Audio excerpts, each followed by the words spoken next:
Hello Whovians and welcome back to the main channel. This is Tom Mason and welcome to Tom Mason YouTube channel.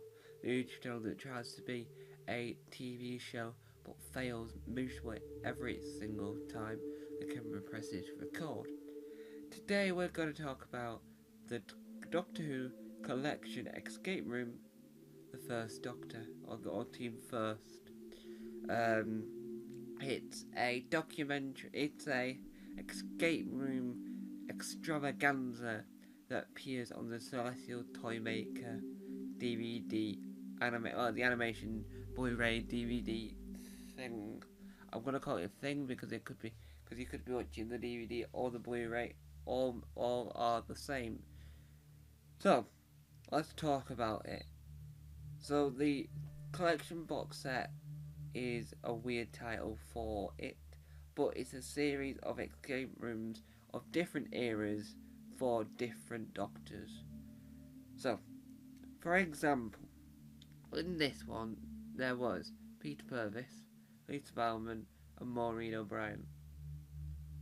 And, sorry if I've mispronounced the last name. And it's one of those things where Lisa Bowman is a fan of Doctor Who. She's a Big Finish and Target novelisation character. No, Virgin New Venture, sorry, no Target novelisation. So it's one of those people that looks and was quite good at escape rooms. Peter Purvis plays Stephen Taylor, and Peter Purvis wasn't great at escape rooms beforehand, but when you watched it, because I don't think he had done many, but when you watched it, he was really good at the job. And then Maureen O'Brien had never heard of an escape room before, so she wasn't going to be great, but she was great in the end. The next thing to consider is why is it called the collection box escape room? I don't know. Why is it on this? Is it because when they made the collection box set, this program will move over onto the actual thing? I don't know. I would 100% hope so, because it was good enough, worthy enough for that, so I would be begging. Really, I would have to beg for that, because I think that is one of the best like, I don't know what the word is, best extra special feature on the Celestial Toymaker animation DVD collection. Now, my favourite bit of that was any time they were all together, because it was funny that they weren't very great at some of the challenges. It was really funny that they were great at some of the others. Emily Cook is the presenter, and she was trying to, according to her own words, she was trying to be Claudia Winkleman out of the Traitors. And when you watch that, like I did yesterday, the collection box set escape room Team First Doctor, when you watch that and then you watch the Traitors, you can see there's a challenge in the Traitors where they're supposed to be rowing on a rowing boat, and it cuts to Claudia having a conversation, and that's what they did for this. So every so often they needed some help, or Emma Cook had a really interesting thing to mention, they would then cut to her, and she would say, like, for example, oh, Peter's picked up the scarf, it looks really cool, it looks really amazing in the scarf, but he's forgot to look in the pocket of the jacket. And then they have a K9 in it. K9's like, so in the escape room, sometimes you have buttons you press, and you get to the person that's outside watching you play along, and they'll give you clues, hints, and tips. K9 was that. K9 was the person to give the hints, give the tips. But every so often, because I know that Lisa Bowman's the youngest out of the three of them, so every so often a lot of them couldn't hear what was being said. So my favourite one is when they were looking at the colours, they heard code.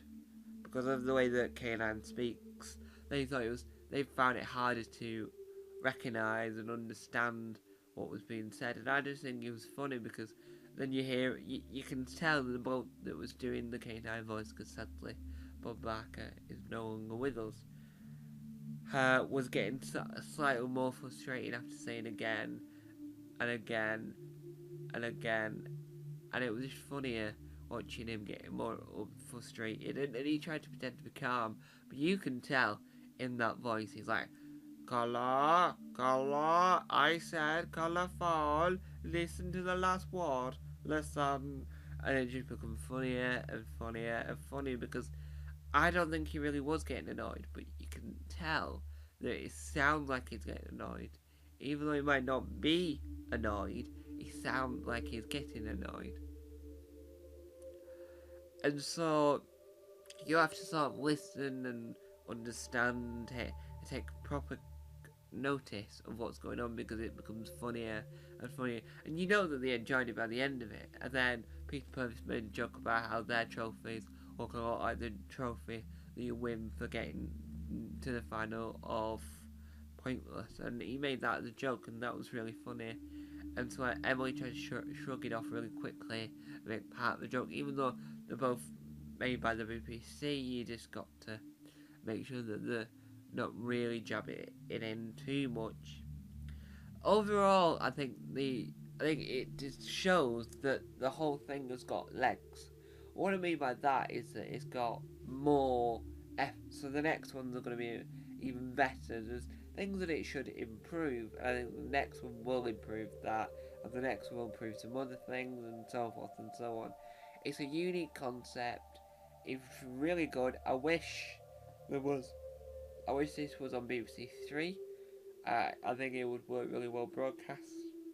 I think that it wasn't dragging on a bit. There's certain elements where you get frustrated at them because the puzzle, in your opinion, might be easier to do. But it's interesting to see how they work out puzzles and how what their Doctor knowledge is based on the things. Because some areas of the room was set out to be like the chessboard from the Celestial Toymaker.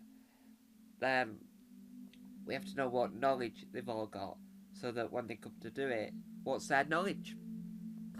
Because one of the key important things of everything is knowing what's their knowledge and how are they doing it and what aspect they're doing, and you have to learn all these things. And you watch it, you see that when you see a moment's teamwork doesn't work, the moment's teamwork does work, and then at the end of the day, you learn a lot more. So overall, I felt that it was funny, insightful, amazing, and it's got everything right with it that it should have right with it. I overall don't have any issues or know anything that's bad about it, so I can't really give any negativity, because it wasn't too long, wasn't too short, it wasn't like really annoying, it was just the right amount of things. I think the puzzles weren't too hard, I think the puzzles were fun and easy, and I think it was a good escape room. So there you have it. Thank you guys for watching. Tell me about. Bye.